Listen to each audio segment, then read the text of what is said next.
नमस्कार दोस्तों, मेरा नाम उज्ज्वल और आप देख रहे हैं माई पाठशाला। मैं पैराजंबल पर एक और क्लास आज लेकर आया हूँ। ये मेंस वाले बच्चों के लिए क्लास ले रहा हूँ, स्पेशली पैराजंबल की क्लास।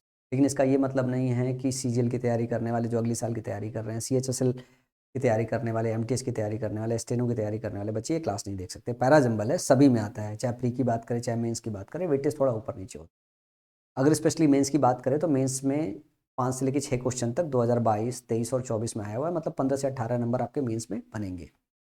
और हिंदी भाषी बच्चों के लिए पैराजंबल को एग्जाम में जाके सॉल्व करना, तेज सॉल्व करना उनके लिए बहुत बड़ा चैलेंज होता है। उनका सबसे बड़ा परेशानी ये है कि भैया वो सबसे पहले सारे ऑप्शंस को पढ़ते हैं, उसको हिंदी में समझते हैं, देन उसके बाद उसके लॉजिकल सीक्वेंस को बनाते हैं, देन फिर एग्जाम में उसे अप्रोच कर पाते हैं। इसमें क्या होता है, उनका बहुत ज़्यादा टाइम जाता है और 100% एक्यूरेसी के साथ वो 15 में से 15 या 18 में से 18 नहीं बना पाते। अगर आप पिछले साल लोग के रिकॉर्ड्स उठा के देख लो, मेंस में अपीयर होने वाले बच्चों का जो एवरेज स्कोर है वो 8 में से लेके 12 नंबर तक है, आउट ऑफ 15-18 नंबर। लेकिन अगर आपको रैंक बनाना है, आपको सेलेक्ट होना है, तो आपको 15 में 15 करना पड़ेगा, 18 में 18। तो इस बार मेंस वाले बच्चों के लिए मैं बड़ी स्पेशल सी क्लासेस ले रहा हूँ और मेरा पहला फोकस तो ये है कि जहाँ पे बच्चे सबसे ज़्यादा परेशान है, सबसे पहले वाली प्रॉब्लम सॉल्व किया जाए।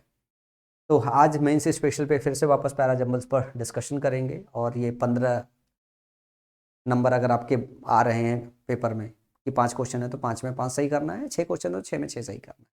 इसके लिए आपको सब कुछ आना चाहिए। तो कुछ मेथड्स है, कुछ रूल्स हैं जिनके माध्यम से मैं क्वेश्चन की प्रैक्टिस करा रहा हूँ। रूल्स ऑलरेडी मैंने बता दिया, अगर किसी ने वो वीडियोस नहीं देखी है तो जाके प्लेलिस्ट में पड़ी होगी, देख लीजिएगा।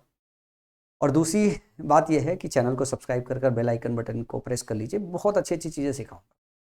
चलो आज के दिन करते हैं पहला क्वेश्चन। अब मैं पहले आपको बता दूं, ये मेरे मेंस की जो प्रैक्टिस सीट है, जो बैच चला रहा हूँ, उसके क्वेश्चंस लेकर आया हूँ जो आपको और स्पेशल सिखा सकता हूँ मैं इसमें। मतलब पूरी वो क्लासेस जो मेंस वाली है वो तो नहीं ले रहा हूँ, लेकिन कुछ जो सिखा सकता हूँ जिससे आप और बहुत सारे क्वेश्चन सॉल्व कर सकते हो, उनके माध्यम से मैं आपको क्वेश्चन सिखाऊंगा। तो सबसे पहले जो ये प्रैक्टिस सेट नंबर 3 है, जिसका क्वेश्चन नंबर 51 है, जिस क्वेश्चन को आपके सामने रख के मैं आपको सिखाने वाला हूँ। सबसे पहला क्वेश्चन है, ऑप्शन ए में दिया हुआ है। देखो, एक फॉरेस्ट का नाम दिया हुआ है, ये फॉरेस्ट है। अब नाम में हिंदी भाषी बच्चे इसको पढ़ने में थोड़ा बहुत, सरंदा है, कोई चीज़ सरंदा पढ़ेंगे तो पढ़ने में हिंदी भाषी बच्चों को थोड़ा बहुत परेशानी हो। तो ये फॉरेस्ट है। फिर लिखा है सिंगबम। अब ध्यान से देखो, जब भी कोई टर्म अंग्रेजी में नया आता है हिंदी भाषी बच्चों के लिए तो टाइम कंज्यूमिंग होता है, लेकिन ध्यान से देखते रहिए। आगे है are a huge catchment. Catchment भी एक डिफिकल्ट शब्द हो सकता है हिंदी भाषी बच्चों के लिए। For reverse and streams in this state. लेकिन एक बात तो समझ में आती मुझे कि हर बच्चे को एक चीज़ बहुत आसानी से दिखाई दे जाएगी, समझ में आ जाएगी। जैसे दिस स्टेट लिखा हुआ है, यहाँ पे ये चीज़ बहुत आसानी से दिख जाएगी। दिस लिखा हुआ है, इसके साथ आप ध्यान से देखो एक स्टेट, ये दोनों चीज़ें आपको आसानी से दिख जाएगी। तो मैंने आपको ये बताया कि जब भी आपके पैराजंबल आए, आप हमेशा एक काम कीजिए, आप हमेशा देखिए दिस, दैट, दीज, दोज, ये सब हमेशा आप देखिए ऑप्शंस में। हियर, देयर, सच और द सेम।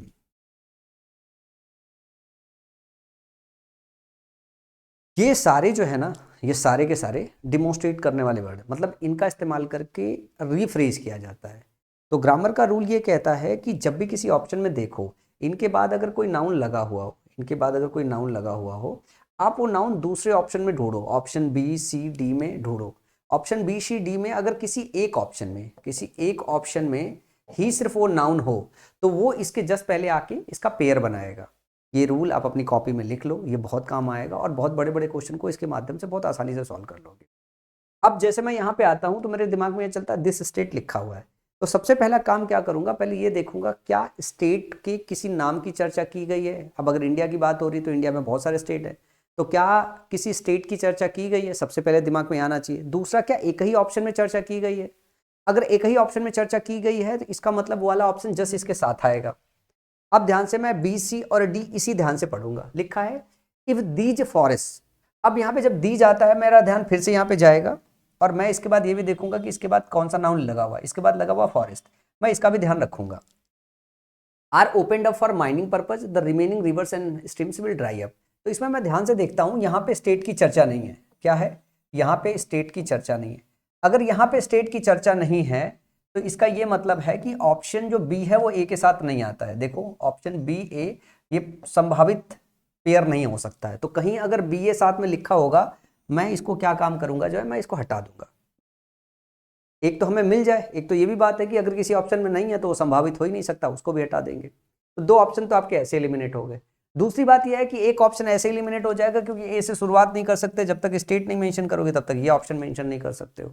तो सवाल 1 और 2 ऑप्शन पढ़ के ही आपका सॉल्व हो गया।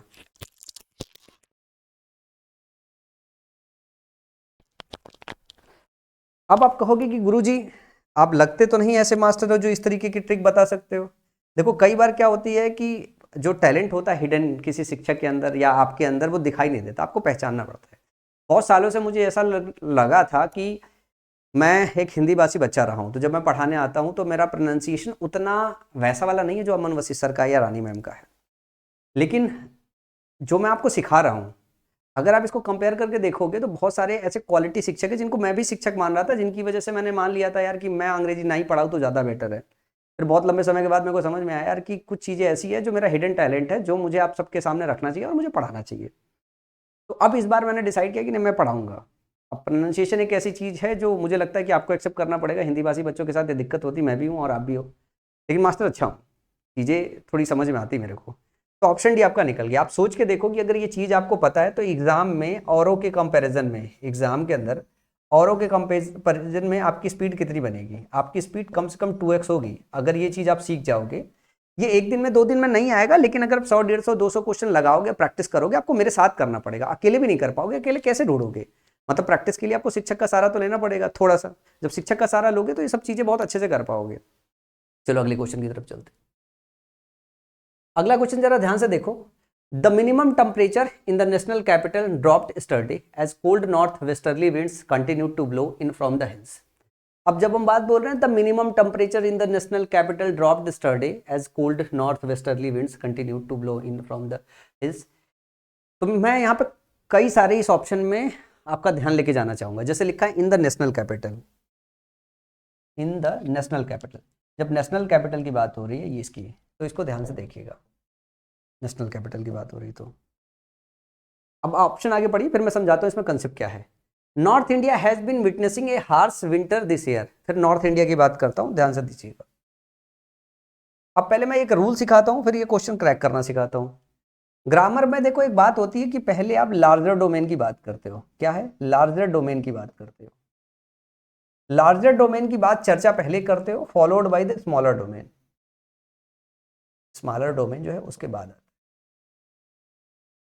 ये एक कंसेप्ट है जो आपको याद रखना है जब भी आप पैराजम्बल के क्वेश्चन सॉल्व करते हो। ये कंसेप्ट है, या आप इसको रूल कह लो, जो मर्जी है वो कह लो। यार मैथ थोड़ा ज़्यादा मेरा शौक था पढ़ाने का, वो पढ़ा नहीं पाया, तो कंसेप्ट अंग्रेजी में कंसेप्ट बोल देता हूँ। अंग्रेजी में आप रूल कहते हैं, अपन कंसेप्ट नहीं कहते हैं यूजुअली। लेकिन आपको मतलब वो समझना है जिससे आप क्वेश्चन को सॉल्व कर पाओ। अब अगर इस बात को अच्छे तरीके से समझ गए हो तो मैं आपको एक काम करता हूँ, इंडिया का नक्शा लेके चलता हूँ। जियोग्राफी तो आप लोग पढ़ ही रहे हो, क्योंकि बगैर जीएस के तो बात बनेगी नहीं। अपन ने खूब 15-16 में जियोग्राफी खूब ढंग से पढ़ा था, इंडिया का मैप बनाना खूब सीखा था। तो मैं थोड़ा टाइम लूंगा आपका, कहोगे आप अंग्रेजी के शिक्षक हो सर ये क्या काम कर रहे हो।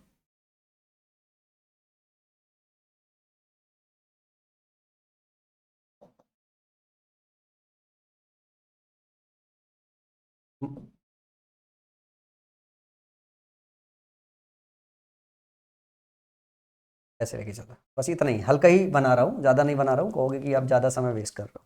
अगर मैं नॉर्थ इंडिया की बात करूँ तो ये तकरीबन आपके नॉर्थ इंडिया के सेक्शन में आता है, जिसमें आपका यूपी भी आ जाता है, ठीक है ना, नॉर्थ के सेक्शन में। तो अगर मैं बात करता हूँ ये पूरा का पूरा क्या हो गया आपका, नॉर्थ हो गया। ये पूरा हो गया नॉर्थ। और नॉर्थ की अगर बात करें तो नॉर्थ क्या हो गया आपका, लार्ज डोमेन हो गया, लार्ज डोमेन हो गया। अब नॉर्थ में ही आपका क्या आता है, दिल्ली। जो दिल्ली दिल्ली आती है आपकी, अगर मैं बात करूँ यहाँ पे ध्यान से देखो, अगर दिल्ली की बात करूँ या कैपिटल की बात करूँ, अब नेशनल कैपिटल की बात करूँ, तो ये क्या इसके अंदर हो गया। तो ये क्या हो गया, उसके अंदर चले गए, स्पेसिफिक चले गए, स्मॉलर डोमेन में चले गए, स्मॉलर डोमेन में चले गए। तो जो लार्जर डोमेन की चर्चा होती है वो पहले होती है, स्मॉलर डोमेन की जो चर्चा होती है वो बाद में होती है। इतना सारा कुछ तामाझामा इसलिए पढ़ा क्योंकि मैं आपको कंसेप्ट समझा सकूं। अगर इस कंसेप्ट को सही से समझ गए हो तो एक बात ये समझ सकते हो इससे कि जो बी है इसमें आपकी नॉर्थ इंडिया की चर्चा हुई है, फिर उसके बाद कैपिटल की चर्चा हुई है, और नॉर्थ इंडिया में आपका कैपिटल आता है। तो जो बी है वो ए से पहले आना चाहिए। ऐसे सारे ऑप्शन जिसमें बी ए के बाद आ रहा है उसको तो निपटा दो। ये वाला हो गया, बी ए के बाद आना ही नहीं चाहिए, बी ए के पहले आना चाहिए। फिर दोनों ऑप्शन आपके बी से ही चालू हो रहे हैं, समझ में आई बात। अब कम से कम इससे आप एक बात तो सीख पाए कि एक क्लू तो आपका निकल पाया, चलो ठीक है। अब ध्यान से देखो, एक आपके पास हाउएवर है, हाउएवर का मतलब हो गया दो विरोधाभासी बातों को आप एक साथ मेंशन करोगे, ठीक है ना। However experts said that the minimum temperature could increase over the next few days due to a cloud cover. यद्यपि जो है एक्सपर्ट्स कहते हैं कि जो मिनिमम टेम्परेचर है वो इंक्रीज होगा over the next few days due to a cloud cover. Cloud cover की वजह से जो है मिनिमम जो टेम्परेचर है वो इंक्रीज होगा। यहाँ टेम्परेचर इंक्रीज करने की बात की गई है यद्यपि के साथ। ध्यान से देखो कहाँ डिक्रीज करने की बात की गई है, जहाँ डिक्रीज करने की बात की गई होगी वो इसके साथ पेयर बनाएगा, क्योंकि हाउएवर आपका कनेक्टर है, दो अपोजिट बातों को जोड़ता है। जरा नीचे देखो, a favourable outcome of the wind factor was that there was a slight decrease in air pollution level due to the wind speed. अब यहाँ पे slight decrease in air pollution लिखा हुआ है, यहाँ पे टेम्परेचर डिक्रीज होने की बात नहीं हो रही है, slight decrease in air pollution level due to the wind speed की बात हो रही है। और विंड स्पीड की चर्चा पहले आपको देखना है कि इसके साथ आर्टिकल द लगा हुआ है, तो पहले विंड स्पीड की चर्चा कर लो। विंड स्पीड की चर्चा जब करोगे तभी आएगा, आपको ये पता चला बी से स्टार्ट करोगे। हार्श विंटर दिस ईयर की बात हो रही, विंड स्पीड की चर्चा नहीं है, समझ में आई बात। तो इससे कई सारे आप क्या कर सकते हो, कंक्लूजन ड्रॉ कर सकते हो, कई सारे कंक्लूजन ड्रॉ कर सकते हो। और इसमें भी देखो, इसमें भी टेम्परेचर गिरने की बात नहीं हो रही है, तो जो बी है वो सी पेयर में नहीं आ सकता है, बी सी पेयर में नहीं आ सकता, तो यूं ही हटा दो, आपका ऑप्शन मिल गया।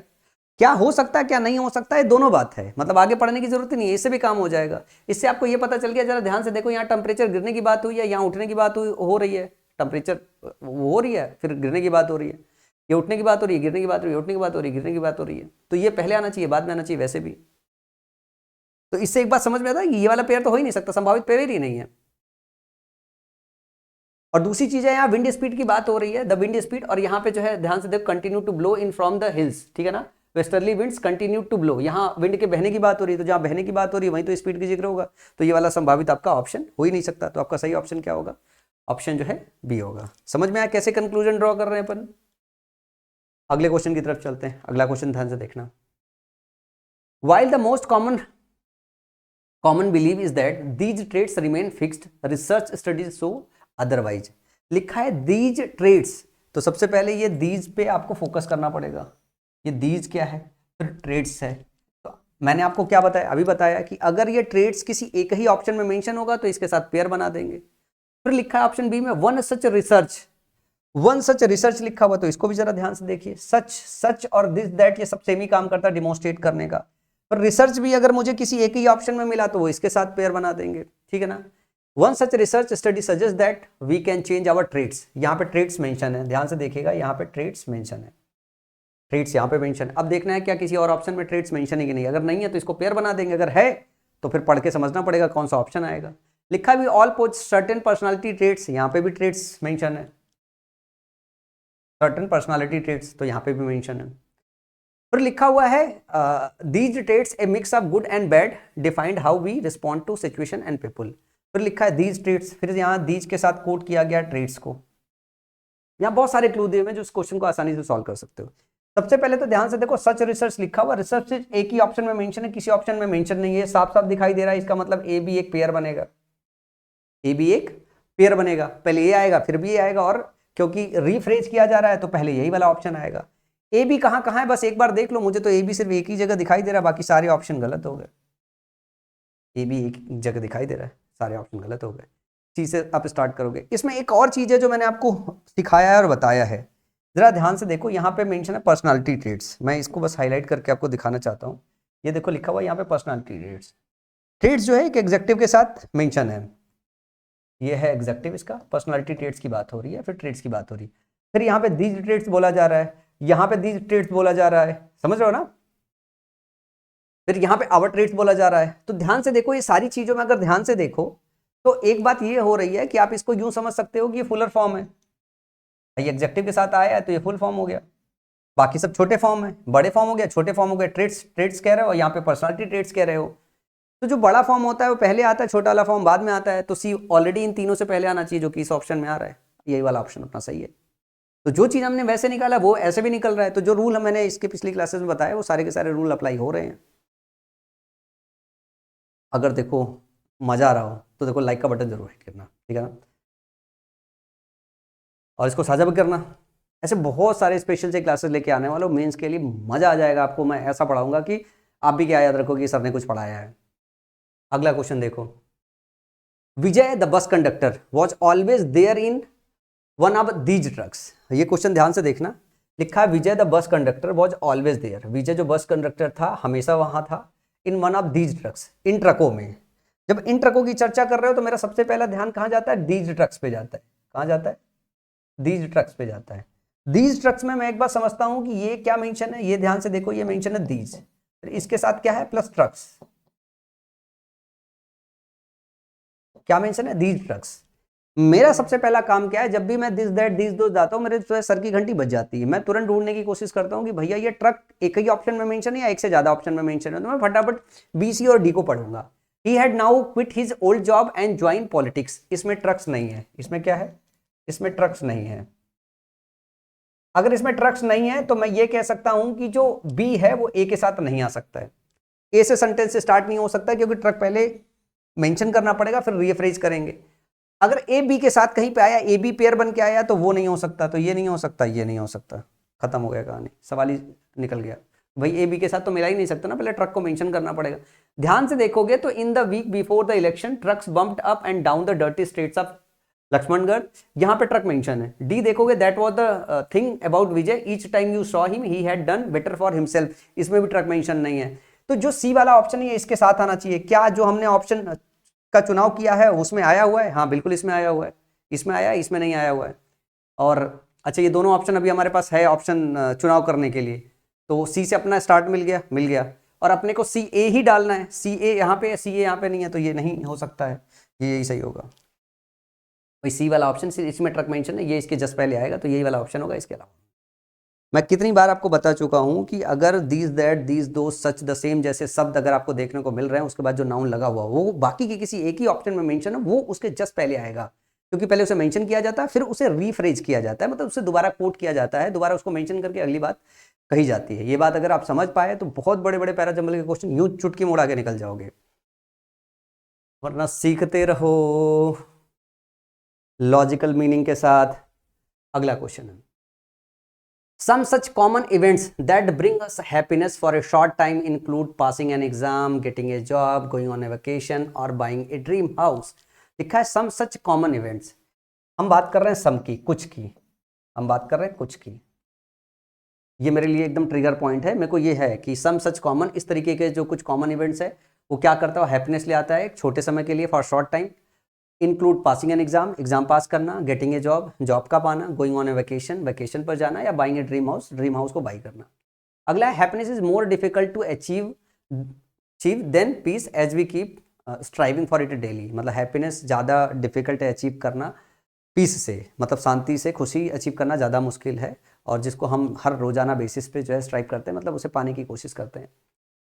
Piece on the other hand, देखो ध्यान से देखो, यहाँ पे लिखा हुआ peace on the other hand, even that we struggle, peace on the other hand is sustainable for many years, cost less energy and does not depend on external event such as these. तो यहाँ पे piece की चर्चा की गई है दूसरे हाथ पे, ऑन द अदर हैंड लिखा है ना, तो पहले किसी चीज की चर्चा की जाएगी, फिर इस चीज की चर्चा की जाएगी।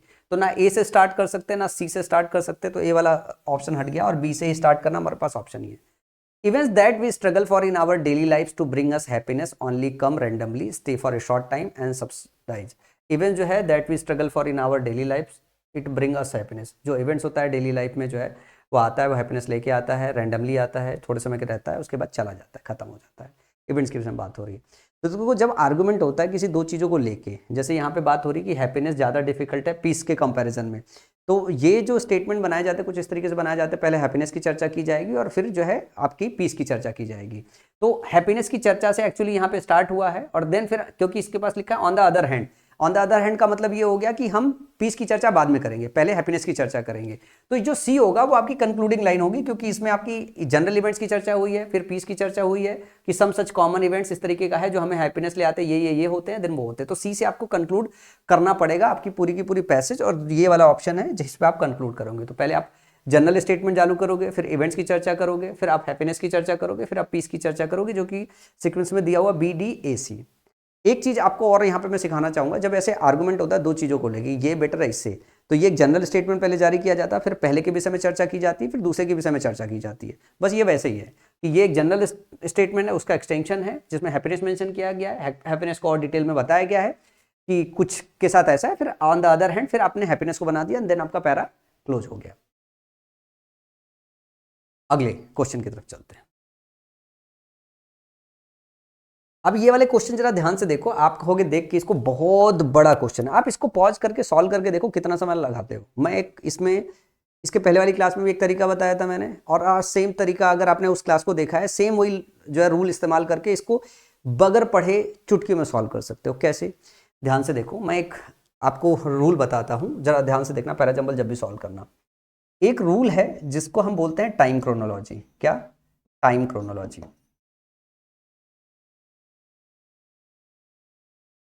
ये रूल होता है टाइम क्रोनोलॉजी जिसको बोलते हैं। टाइम क्रोनोलॉजी में क्या होता है, जब भी सेंटेंस मेंशन होता है तो सबसे पहले हम पास्ट मेंशन करते हैं, फिर हम प्रेजेंट मेंशन करते हैं, फिर हम फ्यूचर की तरफ चलते हैं। ये होता है टाइम क्रोनोलॉजी पैसेज को सॉल्व करने में। अगर इसमें ध्यान से देखेंगे, ऑप्शन बी, सी और डी पढ़ेंगे, तो जब पहली बार भी पैसेज पढ़ना चालू करते हैं तो आपको यहाँ पे टुडे ध्यान से दिखाई दे जाएगा। मतलब ये आसान है जो दिख जाएगा, ऐसा नहीं है कि कुछ नया है जो नहीं दिखे, ये मतलब ऐसा है जो दिख जाएगा जैसे ही आप पढ़ोगे टुडे। जैसे ये दिख जाए तो आप एक बात ये समझिएगा, आपको तुरंत देखना है। मैंने ये इस टाइप का एक सिमिलर सवाल इसके पहले वाली क्लास में भी करा रखा है। ये देखो क्या पास्ट में, ध्यान से देखो, इसको पढ़ को देखो। जैसे पढ़ोगे सून द आइडिया टुक, टुक देख के मेरे को V2 पता चलता है, मतलब ये पास्ट का है। दैट्स व्हेन रवीना सजेस्टेड, इसको देख के मुझे क्या पता चलता है, ये पास्ट का है। इट ऑल स्टार्टेड, ये V2 है, ये भी क्या है, पास्ट का है। तो पास्ट पहले मेंशन करना पड़ेगा, इसका मतलब ए बी डी सी से पहले आना चाहिए, मतलब सी आपका क्या करेगा, कंक्लूड करेगा। एक ही ऑप्शन है, बाकी कोई ऑप्शन ही नहीं है। सवाल सॉल्व हो गया, मजा आया? ऐसे पैराजंबल सॉल्व करना। जैसे मैं आजकल अभिनव शर्मा सर की मैथ्स की क्लासेस देखता रहता हूँ, मतलब मैथ्स अपने को बहुत पसंद है, अनफॉर्चुनेटली पढ़ा नहीं पाया। नहीं, खूब बढ़िया सिखाता मैथ में। मैं कई बार बच्चे बोलते हैं सर आप डिसाइड कर लो कि इंग्लिश पढ़ाओगे कि मैथ्स पढ़ाओगे। मैंने लास्ट ईयर मैथ्स मेंस के बच्चों को पढ़ाया था, बगैर प्री पढ़ाए हुए मेंस पढ़ाया था। 350 बच्चों ने मेंस ज्वाइन किया था, 4 बच्चों का उसमें सिलेक्शन हुआ था। तो अभिनव शर्मा सर आते हैं कई बार की ऑप्शन से जो है क्वेश्चन को सॉल्व किया जाता है। ये तब आता है जब मास्टर एकदम उसके इन एंड आउट पूरी जानकारी रख चुका होता है, उसको सब पता होता है, इतनी प्रैक्टिस कर लिया होता है उसको कि उसको अपने आने वाले स्टूडेंट्स को उसको सिखाना आ जाता है। तो मुझे जो लगता है कि मैंने पैराजंबल पे इतनी मेहनत कर रखी, इतनी मेहनत कर रखी है कि शायद ही किसी ने इतनी पैराजंबल पे मेहनत कर रखी होगी। चलो आगे चलते अगले क्वेश्चन की तरफ। अगला क्वेश्चन है, you have probably noticed with great disappointment that the battery does not seem to last as long as it did when it was brand new. ठीक है ना? इसमें कह रहा है कि तुमने प्रॉब्ली नोटिस किया होगा विथ ग्रेट डिसअपॉइंटमेंट, बड़े डिसअपॉइंटमेंट के साथ, दैट द बैटरी बैटरी जो है does not seem to last as long at did when it was brand new. मतलब जो बैटरी नई होती है तब हमें लगता है कि ज़्यादा लंबी चलेगी, लेकिन थोड़े समय के बाद वो समझ में आता है कि भाई अब लंबी नहीं चल रही है। तो ये मोबाइल और उसकी बैटरी से रिलेटेड पैसेज है जो हम आम जिंदगी में करते रहते हैं। तो मतलब इसका जो एक्शन है, जो फ्लो है, कहते हैं ना, एक होता है टाइम क्रोनोलॉजी, एक और है एक्शन क्रोनोलॉजी। जो सबसे लास्ट में आता है जब कुछ ना लगे तो आप एक्शन क्रोनोलॉजी लगा दो। एक्शन क्रोनोलॉजी, जिसको सारे टीचर बोलते हैं लॉजिकल सीक्वेंस बना हुआ। लॉजिकल सीक्वेंस क्या होता है भाई? एक्शन क्रोनोलॉजी तो है कि पहली घटना कौन सी घटी, बाद में कौन सी घटी, उसके बाद में कौन सी घटी। अगर हिंदी में लिखा होता तो हम बता देते कौन सी घटना पहले घटी, बाद में ट्रांसलेशन करने की जरूरत ही नहीं। अब हिंदी बच्चों के लिए तो क्या होगा, पहले इसको ट्रांसलेट करें फिर उनको पता चलेगा पहले घटना कौन सी घटी या दूसरे। और कई बार तो सीक्वेंस ऐसे भी बना देते हो कि पहले ये वाली घटना के बाद भी हम ये लाइन मेंशन कर सकते हैं, पहले इसको मेंशन करके इसको भेजते तो क्या बुरा है, ये वाला भी चलेगा। वहीं पर ग्रामर अप्लाई होता है।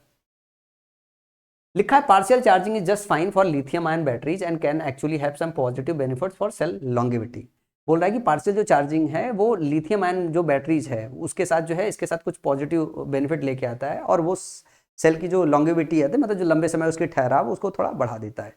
तो यहाँ पे पार्शियल चार्जिंग की चर्चा की गई है, और ध्यान से देखो कि बैटरी की लाइफ को बढ़ाने को, उसके समय ड्यूरेशन को बढ़ाने की चर्चा की गई है। सी है, smartphone users are forever in search of longer battery life, but unfortunately battery capacity inevitably declines with age. Smartphone user, ये जनरल स्टेटमेंट है कि जो स्मार्टफोन यूजर्स है वो हमेशा सर्च रहते हैं कि बैटरी की लॉन्गर लाइफ मिले, लेकिन दुर्भाग्यवश ऐसा होता है कि बैटरी की जो कैपेसिटी है वो डिक्लाइन होती रहती है जैसे समय गुजरता है। तो डी दिया, however one thing you can do to prolong the life of your battery and handset is partial charging. यद्यपि आप एक काम ये कर सकते हो कि अपनी बैटरी की लाइफ बढ़ाने के लिए पार्शियल चार्जिंग कर सकते हो। तो एक और समझो कि जब भी इस तरीके का एक्शन क्रोनोलॉजी लगाना हो तो एक्शन क्रोनोलॉजी लगाने का क्या सीक्वेंस हो सकता है। किसी चीज़ को इंट्रोड्यूस किया जाए, किसी चीज़ को पहले इंट्रोड्यूस किया जाता है, फिर उसको एक्सप्लेन किया जाता है, उसकी प्रॉपर्टीज एक्सप्लेन किया जाता है।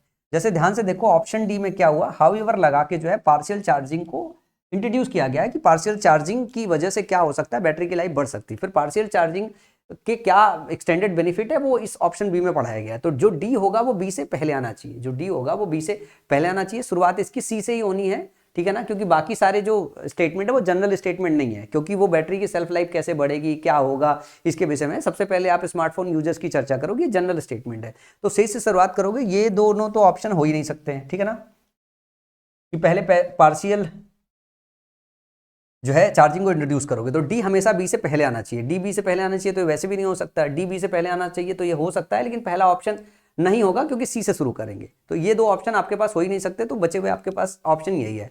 अब इसमें भी ध्यान से देखो, डी बी से पहले दोनों में आ रहा है, डी बी से पहले दोनों में आ रहा है। तो however one thing you can do to prolong the life of your battery and handset is partial charging. यहाँ पे बात हो रही है हाउएवर, एक चीज आप जो काम कर सकते हो अपनी बैटरी लाइफ को बढ़ाने के लिए जो है वो क्या काम कर सकते हो, पार्शियल चार्जिंग का इस्तेमाल कर सकते हो। और partial charging just fine for lithium ion batteries and can actually have some positive benefit for cell longevity. तो डी के बाद जो है बी आना चाहिए वैसे तो, ठीक है ना। पर बात ये हो रहा है कि अब आपको यहाँ पे इसके पहले का सेक्शन देना है, सी के साथ या तो डी लेना है आपको, ठीक है ना, सी के साथ या तो ए लेना है, सी के साथ डी लेना है या सी के साथ ए लेना है। अब यहाँ पे क्योंकि बात कर रहे हो ना कि यहाँ पे बैटरी वो चार्जर बढ़ाने की बात है, और ध्यान से देखो ये प्रॉब्ली नोटिस आपने नोटिस किया होगा कि with great disappointment that the battery does not seem to last as long as it did when it was brand new. जब न्यू रहता है उसके बाद यहाँ पे डिसअपॉइंटमेंट है, यहाँ पे चर्चा हो रही है कि बैटरी लाइफ गिरती चली जाती है। फिर उसका विरोधाभासी बात बोला जा रहा है कि यद्यपि जो है एक चीज जो है आप कर सकते हो कि इसकी बैटरी लाइफ बढ़ जा सकती है अगर आप पार्शियल चार्जिंग पे फोकस करो। तो ये वाला जो ऑप्शन है ना, जो ए डी, तो ये एक सीक्वेंस बनाएगा, ए डी सीक्वेंस बनाएगा, ठीक है ना। एडी अगर सीक्वेंस बनाएगा तो आपके पास यहाँ पे सीक्वेंस ही नहीं है, यही सीक्वेंस है C A D B, then finally B से क्लोज करोगे। बी वैसे भी डी के बाद ही आना चाहिए ना, बी वैसे ही डी के बाद में, तो C A D B is the right option, ठीक है। चलो आगे चलते हैं, अगले क्वेश्चन की तरफ चलते हैं। ये भी क्वेश्चन बड़ा अच्छा क्वेश्चन है और इस क्वेश्चन में भी कुछ सिखाना समझाना चाहूंगा। जैसे ध्यान से देखो यहाँ पे लिखा शो व्हाट एग्जैक्टली आर वो ईटिंग। तो मैंने एक रूल बनाया है, जब भी आप देखो show does therefore finally at the end in conclusion, ये सब देखो, इसका मतलब ये क्लोजिंग सेंटेंस होना चाहिए। तो जैसे यहाँ पे आपने सो देखा तो सबसे पहले दिमाग में जो ट्रिगर होना चाहिए कि इससे क्लोज करेंगे हम, लेकिन कोई ऑप्शन ही क्लोज नहीं है। जरूरी नहीं कि क्लोजिंग हो, लेकिन सबसे पहले दिमाग में ट्रिगर करना चाहिए। इसका ये मतलब है कि ये कोई ऐसा स्टेटमेंट है जिसका कंक्लूजन बता रहा है, ठीक है ना, जिसका कंक्लूजन बता रहा है, ठीक है। तो मतलब ये वाला जो क्लू है हमारे किसी काम का नहीं इस पर्टिकुलर क्वेश्चन में। फिर लिखा they found that the vegetables content very high toxic levels of band pesticides and the pesticide levels were more than 1000 times the permissible levels, ठीक है ना। यहाँ पे मेरे तुरंत फोकस जाता है, भैया मेरे को ये प्रोनाउन दिया हुआ है, क्या दिया है, प्रोनाउन दिया हुआ। मैं आपको बता दूं, जैसे ये क्वेश्चन है तो प्रीवियस ईयर का क्वेश्चन, लेकिन क्वेश्चन सॉल्व करने के बाद जब मैं टिक लगाता हूँ तो एक बार मैं चेक कर लेता हूँ। तो मैंने इस क्वेश्चन को क्या काम किया था, इस क्वेश्चन को मैंने एआई पे डाला, ठीक है ना। एआई पे डालने के लिए इसका सोल्यूशन मांगा, सोल्यूशन क्या मिलता है। तो जब सोल्यूशन मिला वो मेरे सोल्यूशन से मैच नहीं कर रहा था, सोल्यूशन जो मिला वो सोल्यूशन मैच नहीं कर रहा था। अभी बताता हूँ क्या सोल्यूशन मिला और क्यों मैच नहीं कर रहा था।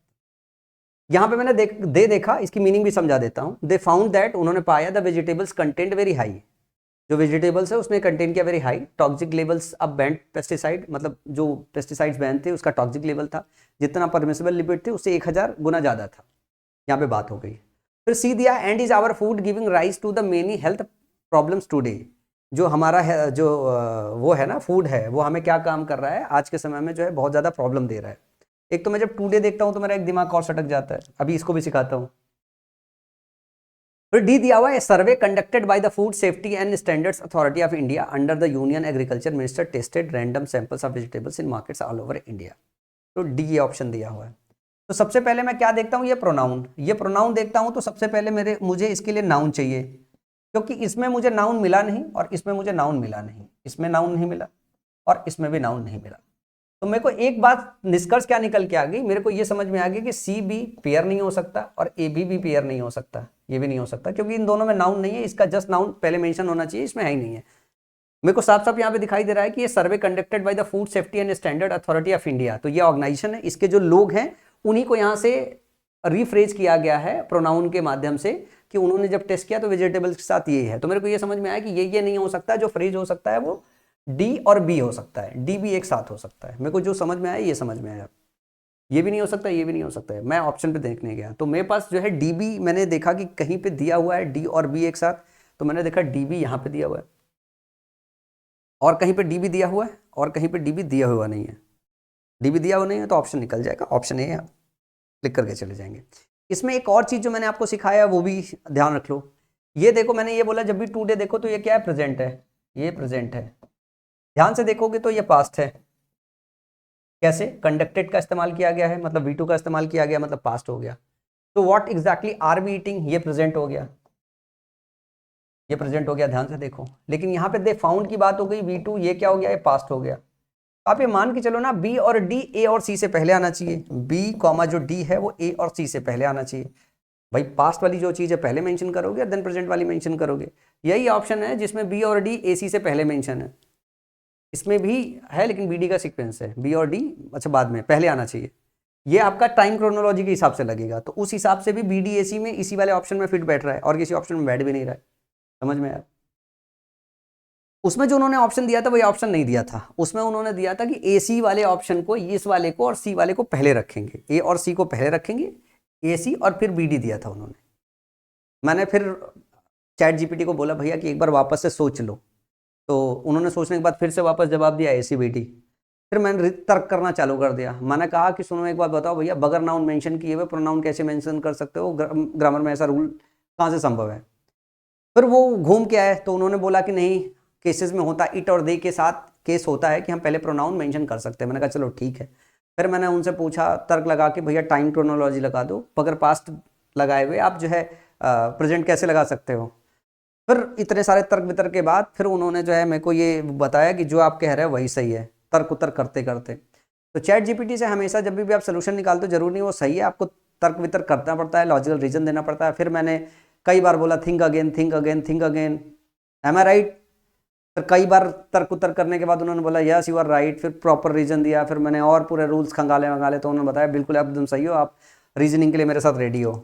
तो मेरा पैराजंबल का नॉलेज इस तरीके से हो गया है कि मेरा मानना है कि मैं चैट जीपीटी से रीजनिंग कर सकता हूँ, मतलब जोक्स अपार्ट। लेकिन इस पर्टिकुलर क्वेश्चन में मेरे को यकीन था कि मैं बिल्कुल सही हूँ।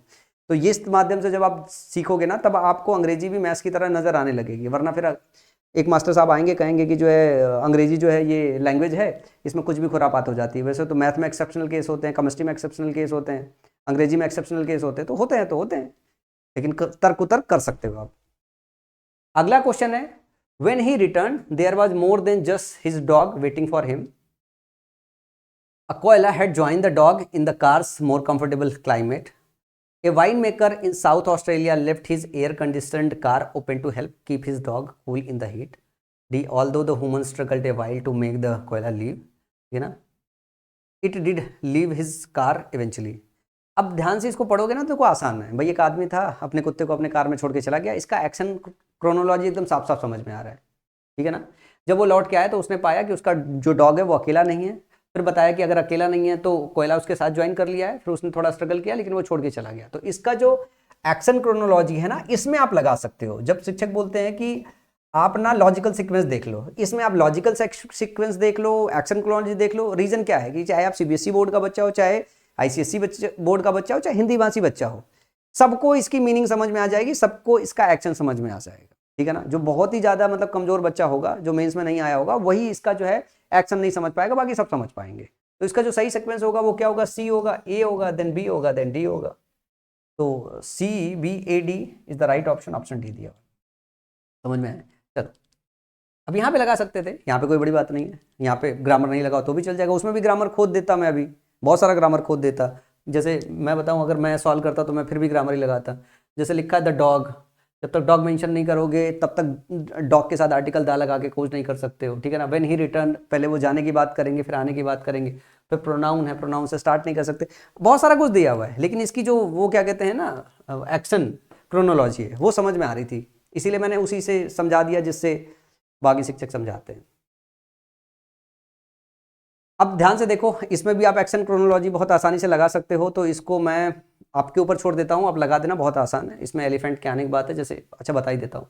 People in small Chinese town were shocked to see a wild elephant wandering in their town. मेरे को समझ में आता है वाइल्ड एलिफेंट लिखा है, तो इससे शुरू कर सकते हैं। लिखा the elephant eventually left the town, जो एलिफेंट है उसने छोड़ के चला गया। Authorities followed the large mammals every moment, तो जब वो टाउन में आया होगा तो जो अथॉरिटीज होंगे वो उसको फॉलो कर रहे होंगे, जब वो चला गया होगा तो जो लोकल्स है probably never forget the special visit, तो जो उसका स्पेशल विजिट था वो नहीं भूल पाए। तो ध्यान से देखोगे तो ए होगा, सी होगा, बी होगा, डी होगा। मतलब ये एक ऐसी चीज है, पिछले इसके पहले वाला क्वेश्चन ये वाला क्वेश्चन है जो आप मीनिंग के हिसाब से आसानी से सॉल्व कर सकते हो, तो ACBD is the right option. ये आसान था। आप बोलोगे सर आसान क्वेश्चन क्यों लेके आए? नहीं, डिफिकल्ट आसान सब लेना पड़ता है, ठीक है ना। अब ध्यान से देखो, बस ये आज आखिरी क्वेश्चन कराऊंगा, वैसे तो है ये 25 क्वेश्चन का सेट, ठीक है ना। आप मुझे मेंस बैच में फॉलो कर सकते हो, और जिन बच्चों को मेरा मेंस का बैच ज्वाइन करना हो मैं आपको बता दूं, आपको कुछ नहीं करना है, आप मेरे मेंस बैच में जाओगे, आपको देना पड़ेगा 1499 रुपये में। SSC रिफॉर्म बैच अभी तक मैंने क्लोज नहीं किया हुआ है, ये 100 रुपये पे प्राइस है। कितना? 100 रुपये पे प्राइस है। आप माई पार्सल ऐप को डाउनलोड करो, इस बैच के अंदर मेरा मेंस बैच इंक्लूडेड है, ठीक है ना। अच्छा, मैं इसको होमवर्क दे देता हूँ, एक आध क्लास और लेके आऊँगा तो उस पर करा लूँगा, मैं थोड़ा बहुत हिंट दे देता हूँ आपको। देखो लिखा हुआ the middle sun was the one we usually see every day. Middle sun की बात हो रही, इसका मतलब है कि एक से ज़्यादा सन की चर्चा हुई होगी किसी ऑप्शन में, तो पहले आएगा ये वाला, बाद में नहीं आएगा। मिडिल सन की चर्चा की रही है और ऊपर से आर्टिकल द मिडिल सन लिखा हुआ है, तो ए से स्टार्ट होने वाला ऑप्शन हो ही नहीं सकता। फिर मैं ध्यान से देखता हूँ तो मेरे पास एक ही ऑप्शन है, ऑप्शन डी से स्टार्ट होगा, ऑप्शन डी से स्टार्ट होगा। A rare celestial phenomena appeared in Mongolia की बात हो गई, ठीक है ना। लिखा है local meteorological centre explain that reflection is caused by sunshine high in the sky and light passing through snow crystal in the air. तो जो सेलेस्टियल फिनोमेना है, देर पॉसिबली है कि ये दैट रिफ्लेक्शन इसको भी हो सकता है, ठीक है ना। स्मॉलर रिफ्लेक्शन की बात हो रही है ए और सी में।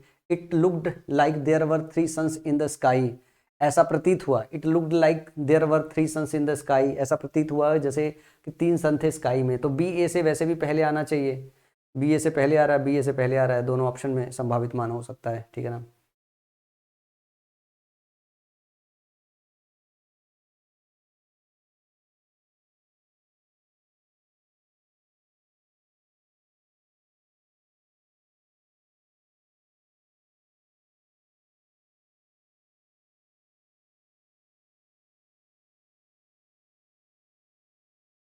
इसमें अगर ध्यान से देखो तो आपके पास जो इसका जो सीक्वेंस बैठेगा डी के साथ, आप अच्छा मेरे को बता दो DBAC आएगा या DBC आएगा। एक तो ये दैट रिफ्लेक्शन लिखा हुआ है, इसको भी ध्यान से देखना, इससे आप क्लोज करोगे या फिर इससे क्लोज नहीं करोगे, क्योंकि इसमें सी से क्लोज हो रहा है, ठीक है ना, इसमें सी से क्लोज नहीं हो रहा है। मतलब है तो बहुत आसान, एक्शन भी समझना है। Rare celestial phenomena appeared in the Mongolia, ठीक है ना। It looked like there were 3 suns in the sky, तो मंगोलिया में जो फिनोमेना हुआ वो ऐसा प्रतीत होता है जो है भाई, it look like there were 3 suns in the sky, तो ये वाला ऑप्शन जाएगा, ठीक है। फिर उसके बाद ये आएगा कि 3 सन हो गया, फिर आपने मेंशन किया the middle sun was the one we usually every day, तो बी जैसे ही आप ये 3 सन्स मेंशन करोगे, बी के बाद आपको ए मेंशन करना पड़ेगा, तो बी ए आपका एक सीक्वेंस बनेगा। तो बी ए सीक्वेंस तभी बनेगा जब ये वाला ऑप्शन लोगे आप, ऑप्शन सी सही हो जाएगा, DBC is the right option होगा, ठीक है ना। चले और आगे, एक आध क्वेश्चन है, ये लो होमवर्क ले लो, ये आप लगा लेना, ठीक है ना, ये आप लगा लेना। आसान क्वेश्चन, बहुत आसान क्वेश्चन है, इससे ज़्यादा क्वेश्चन नहीं है। और ये 25 क्वेश्चन का सेट है, इसकी PDF वगैरह सारा का सारा आपको SSC रिफॉर्म बैच में मिलता है जो है। मैं उसमें अभी और क्वेश्चन करा रहा हूँ, ये मेरा 75वां क्वेश्चन है, मतलब आप सोचो कि मैं अब तक 100 से ज़्यादा पैरा जंबल के क्वेश्चन उसमें करा चुका हूँ। अब इसके बाद थोड़ी हैवी और ज़्यादा हैवी क्वेश्चन कराने वाला हूँ, ताकि अगर मेंस में कुछ ज़्यादा लंबा लेंदी अगर जो है पैसेज जाए तो उन पैसेज को कैसे आसानी से सॉल्व कर सकते हो, उनको देख के डरने की जरूरत नहीं। जितना लेंदी पैसेज उतना ही ज़्यादा आसान है, उतना ही ज़्यादा आसान है। जैसे रुको मैं एक आध क्वेश्चन करके दिखाता हूँ आपको, अपने इसी में कहीं मिल जाए अगर तो। अब जैसे ये बड़ा सा क्वेश्चन है, इसको पढ़ोगे ये तुरंत ही सॉल्व हो जाएगा। जैसे लिखा है the emperor would view the comic acts from the jharokha special window of his palace. लिखा हुआ द एम्परर, एम्परर के पहले आर्टिकल द लगा है, तो देखो किसी ऑप्शन में जो है एम्परर का नाम है कि नहीं है। On the festival of Holi the emperor, फिर यहाँ पे द एम्परर लिखा हुआ है, मतलब आप देखो एम्परर का कहीं नाम मेंशन है। Bahadur Shah Zafar's life and times are describe in a book called City of My Heart, ठीक है। तो बहादुर शाह जफर की बात हो रही है यहाँ पे, ध्यान से देखो। तो ये जो सी ऑप्शन है ए बी से पहले आना चाहिए। Finally the most talented of the performers would be generously awarded by the king mention है, तो ये भी बाद में आएगा, मतलब सी से स्टार्ट होना चाहिए। और अगर इसको भी अगर आप देख के आपको थोड़ा डर वर लग रहा हो तो मैं आपको बता दूं, जैसे मैंने आपको बताया कि सो दस देयर फॉर फाइनली जैसे शब्द आए, तो सबसे पहले ये देखो क्या एक ही ऑप्शन उस ऑप्शन से क्लोज हो रहा है, जैसे यहाँ पे लिखा हुआ फाइनली। कुछ ना पता होता, अगर सिर्फ यही चेक कर पाते तो ऑप्शन डी से एक ही खत्म हो रहा था, ऑप्शन सी से स्टार्ट होना, ऑप्शन डी पे खत्म होना है। देखो इतना लंबा चौड़ा लिखा हुआ है, लेकिन सवाल का जवाब क्या है, चंद सेकंड में लग रहा है।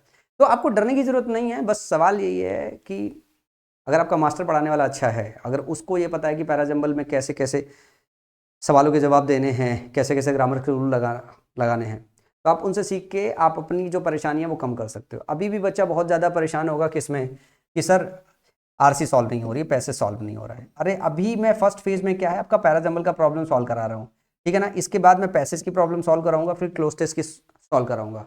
और मैं इस बार मेरा पूरा फोकस है कि जितने बच्चे मेरे साथ तैयारी कर रहे हैं उनके 135 में से 135 स्कोर करा दूं।